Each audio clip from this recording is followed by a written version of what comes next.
Anne Widdecombe, one of the most recognisable faces in British politics throughout our lifetime. Elected in 1987 as a Conservative MP, you stayed in Parliament till 2010. We're going to talk about your reflections on that period and some thoughts about where we are today. Margaret Thatcher and John Major, what strikes you about those two characters who were your Prime Ministers during your tenure? They were very different people. The comparison I always make is in the way they used to come through the lobbies. Now, I'm sure that everybody watching this programme knows, but the way that MPs vote is there are two long corridors called the lobbies on either side of the chamber, and you go in at one end and you walk all the way through, and given your name at the other, and then you voted. And you have a quarter of an hour to get through the lobbies, so nobody dashes through unless they've got a specific reason. Everybody's standing around, looking for somebody they want to take something up with, or issue of mutual interest or whatever it might be, or they're just looking for someone to have a drink with, they're just looking round. When Margaret Thatcher came through the lobbies, her PPS used to go in front of her, and it would be like the parting of the Red Seas, and then Moses would come through and vote. When John Major came through the lobby, I'm sure his PPS was there, but he That's never... his private secretary? Yes, yeah. It's your parliamentary aide, basically. And John used to come through and he'd say to one person, great speech you made the other night, he'd say to somebody else, how's your wife, is she out of hospital, is everything okay? And he went through like that, even at the height of all the pressure on his premiership, when we had no majority, when we were riven apart by the arguments over Maastricht, we were beset by sleaze scandals, everybody wanted rid of us because we'd been there for a record 4 terms. Even then, he never came through any other way. Right. That, I think, tells you a lot. Were people a bit scared of Margaret Thatcher, her MPs? I think some were, but certainly she was not a figure that you got pally with. Interesting. Did she do small talk? She did small talk with close friends, I think. I'm not sure. May have all been very serious talk. But on the whole, no, she wasn't a particularly sociable person. She was focused on her project. She knew what she wanted to do, and by gum, she did it.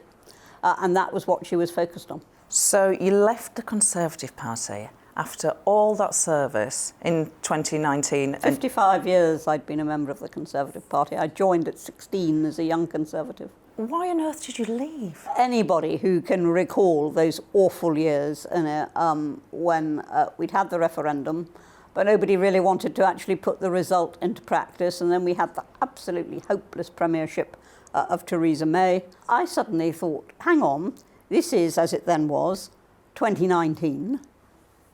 In 2016, we made this decision, and nobody there is actually putting it into effect. And I was so angry about it. Also, I was angry about the betrayal of Afghan interpreters, which got worse as time went on. I thought, no, we voted Brexit. I want Brexit. Conservatives aren't going to give us Brexit. So I joined the Brexit Party. They have now, and Theresa May, my goodness, it seems like a lifetime ago. Boris Johnson, Liz Truss, Rishi Sunak. At any point did you think, actually, I quite like this one. Maybe I should go back to home? No? No. I mean, you say, they've done it now. They've done Brexit now. Really? Northern Ireland is still in the single market. Because of the situation in Northern Ireland, we're still subject to quite a lot of EU law, which we shouldn't be subject to any if we'd actually left. I don't consider that Brexit has been done in anything but name. But, given where we are now, and I always say this, let's try to take maximum advantage of where we are, rather than lamenting that it hasn't been done, and it hasn't. So, no, don't expect me to be overwhelmed with admiration. And then what did we do with the Afghan interpreters? Left it right up to the last minute, when the Taliban was actually sweeping back.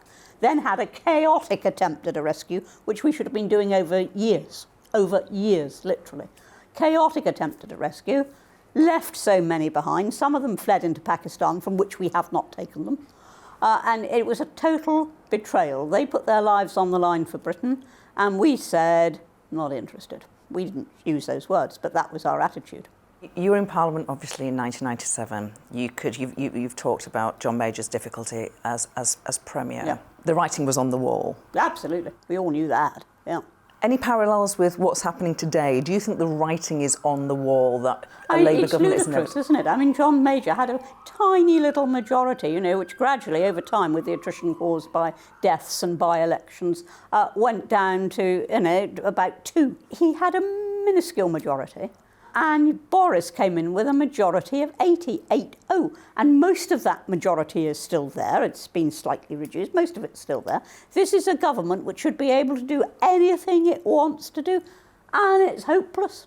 And what I now have come to the conclusion, and I've resisted this for a long time, but I think now it's inevitable, there is a fault line in the Conservative Party over Europe which is not going to go away. It's just not going to go away. I mean, I think everybody thought, well, the referendum will settle it. Then when the referendum went the way they weren't expecting, they thought, well, actually, when we do get Brexit, that'll settle it. The argument is still there. I think it is time for another right-of-centre party. Why is reform, of which you are a member, not cutting through, if that were the case? Well, yeah, you can't really complain. We're at 8% in the polls. Now, for a tiny party, you know, that's relatively new, that's not bad going, actually.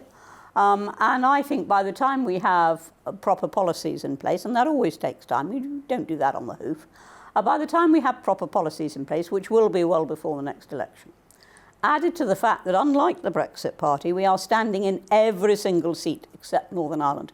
We're standing in every single seat. I think that we will get cut through. I've no doubt about that. Now, I'm not saying we're going to be swept to power. I'm not quite that optimistic. I think it quite likely will hold the balance of power. But whatever we do, we will fire a tremendous warning shot across the bows of the Conservative Party, which is what the Brexit Party did in the European elections in 2019, when we swept the board, just swept the board. That sent the message, get Brexit done. So when you were elected to Parliament, yes, 94% of MPs were men. We've come a long way since then. Do you think Parliament has improved because it looks a bit more like Britain? No, I think it's gone the exact opposite way. I think that Parliament, far from improving, is now a very, very third-rate calibre indeed. When I look at, you know, some of the big people that were there in my time, I mean, you know, on both sides of the House. Let's look at the women. Let's look at the women. You had Thatcher. You had Betty Boothroyd. You had Shirley Williams. You had Barbara Castle. These were big figures, very able, very capable. Now you've got an awful lot of miniskirts, but, you know, not much talent. And I think that was the way, that was due to the way that Parliament changed. Now, I'm all for more women in Parliament, but they've got to get there on exactly the same basis as the men. They've got to get there by beating all the competition. And first of all, the Labour Party abandoned that stand and abandoned merit in favour of all women shortlists. And then the Conservative Party, with Cameron's A-list, abandoned merit in favour of equal numbers on the shortlists. And in the end, people were getting into Parliament who, frankly, wouldn't have got there if they'd had to do what the rest of us had to do, which was compete on a level playing field with the men. When you're an MP, a female MP, and there's only 6% in the House of Commons, did your colleagues treat you, those tiny number of women, differently? Were you subject to... No? No. I mean, I went into Parliament knowing that I was an MP. I didn't regard myself as a woman MP. I was an MP who happened to be a woman. That was no more important than the fact that I was an MP who happened to be short and fat rather than tall and thin. You know, it was just a physical fact of life. But I was an MP. I was doing an MP's job. I was competing in the MP's environment. And I had to do all the things that the men were doing. And I think that determines how you're treated, because I went in never expecting to be treated any differently from the men, never having an issue with the fact that there were too few women. But I remember vividly, shortly after all the Blair babes got in, 101 of them, might as well have had 101 Dalmatians, quite honestly, 101 of them, all came in at once. And about 6 months after they arrived, one of them came up to me in a corridor and she said to me, "Anne, isn't it horrible how the men are so rude to us?" And I said, "Yes, and isn't it horrible how they're so rude to each other?" And she hadn't thought of that. She'd just been roughed up in the chamber. She assumed it was because she was a woman. In fact, it was because she was useless. Right, you converted to Roman Catholicism in 1993. Yes. That was following the Anglican Church's decision to allow the ordination of women. Yes. Why shouldn't a woman be able to be a vicar? It's theological. It's got nothing to do with can a woman give a good sermon. I reckon I could give a great sermon. It's got nothing to do with can a woman be a good pastor. I think women make excellent pastors. It's purely theological. It is can you have a woman standing in persona Christi at the point of the consecration. Now that is what effectively it is about. But that was, for me, that was the last straw in a very large bundle. And I mean, I had one foot over the Tiber already. And that debate on women's ordination, which wasn't about, should this happen? It was about, if we don't do this, we won't appeal to the world. You know, because the world's moved on. And I thought, hang on, I don't want a church that follows the world. I want a church that leads the world. But as I say, it was it was the last straw in a very large bundle. I would have gone to the Catholic Church, supposing that we'd never ordained women in the Anglican Church. I would have gone to the Catholic Church within about 5 years of when I actually did go. Let's go a bit lighter now. Let's be very light. In 2018, you're in the biggest TV show on the planet. You're in Strictly Come Dancing. Not in 2018, 2010. 2018 was Big Brother, you may be thinking of. Thank you, Anne, for correcting my reality television shows. In 2010, partnered with Anton de Beck. The sequins, the fake tan. Never had it. Never had fake tan, never had hair pieces, never had eyelash extensions. I said, look, the way that I carry on, if I have a hair piece, it'll end up on the floor. Because, you know, the way that Anton was throwing me about, I said, don't be daft, it'll just end up on the floor. And I didn't go for the fake tan. I never had any tan at all. And I never had eyelash extensions. I tried to keep it as normal as it was possible to keep anything on Strictly Come Dancing. Are you in touch with Anton de Beck still? Oh, yes, I'm in touch with Anton, and I'm very occasionally in touch with Craig, yeah. Ah, interesting. Final question, personal one. You have never married, you've never had any children. Any regrets? None whatsoever. Really, none whatsoever. I know it's very difficult to get people to understand this, but the fact that I didn't marry was a mixture of choice and chance. It was chance because Mr. Right didn't happen to come along. It was choice because it was never a big enough priority to go out looking for him. And, you know, I'm quite content. If he had come along, perhaps things would have been different, but I'm content either way. Anne Widdecombe, you are one of a kind, and it has been a pleasure to chat with you. Thank you.